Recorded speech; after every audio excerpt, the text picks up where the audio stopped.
नवरात्रीतील अष्टमी हा दिवस अत्यंत शुभ मानला जातो. या दिवसालाच महाअष्टमी असं देखील म्हटलं जातं.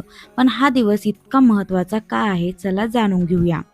नवरात्रीच्या 8व्या दिवशी महागौरी देवींची पूजा केली जाते. त्या सौंदर्य, शांती आणि वैभव देणाऱ्या देवी मानल्या जातात. हा दिवस दुर्गा अष्टमी म्हणूनही ओळखला जातो. या दिवशी असुरांचा नाश करण्यासाठी देवीने केलेल्या पराक्रमांचं स्मरण केलं जातं. अष्टमीला लहान मुलींना देवीचं स्वरूप मानून त्यांचं पूजन केलं जातं, कारण लहान मुली म्हणजे शक्तीचं जिवंत रूप आहेत.